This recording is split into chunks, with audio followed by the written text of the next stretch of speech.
বান্দার নেকি এবং বদি মাপা হবে।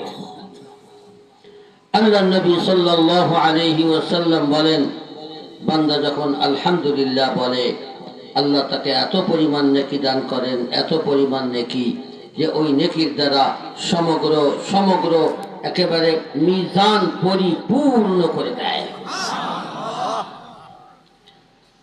এবার বলেছি সুবহানাল্লাহ। আসেন সুবহানাল্লাহ সম্পর্কে আল্লাহ নবী কি বলেছেন। এমনিতে তো চারটি কালিমা আল্লাহর কাছে সবচেয়ে বেশি প্রিয়। কয়টি কালিমা? সুবহানাল্লাহ, আলহামদুলিল্লাহ, লা ইলাহা ইল্লাল্লাহ, আল্লাহু আকবার। এই চারটি কালিমা আল্লাহর কাছে সবচেয়ে বেশি প্রিয়।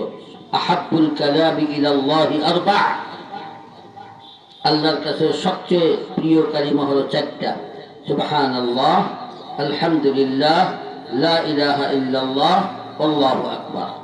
বিশেষভাবে আলহামদুলিল্লাহ সুবহানাল্লাহ সম্পর্কে হাদিসে, এই হাদিসের মধ্যে আল্লাহর নবী বলেন, ওয়া সুবহানাল্লাহি ওয়াল হামদুলিল্লাহ তামলাআনি আও তামলাউ মা বাইনাস সামাওয়াতি ওয়াল আরদ।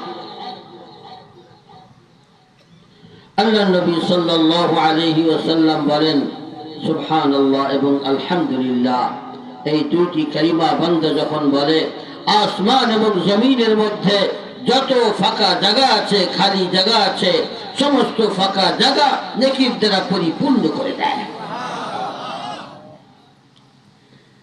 নেকি কাকে বলে?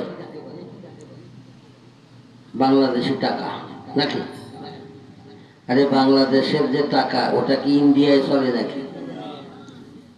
ইন্ডিয়ার টাকা ইন্ডিয়ায় চলে, সৌদির টাকা সৌদি চলে। হ্যাঁ, প্রত্যেক দেশের এক একটা ভিন্ন টাকা আছে। আখিরাতেরও একটা ভিন্ন টাকা আছে। সেই টাকার নাম কি? নেকি। বুঝে আসবে সেই দিন, যেই দিন একটা নেকি কম থাকার কারণে জাহান্নামে যাইতে হবে। সেদিন বুঝে আসবে একটা নেকির দাম কত। যত টাকাই দেন, টাকা দিয়ে সেদিন আর নেকি কিনা যাবে না। টাকা তো নাই আপনার, আপনি তো মরিয়ে গেছেন, আপনার টাকা দিব তো বাদ। কি কর? কিছু নাই। আল্লাহ একমাত্র নেকি চলবে সেখানে, নেকি।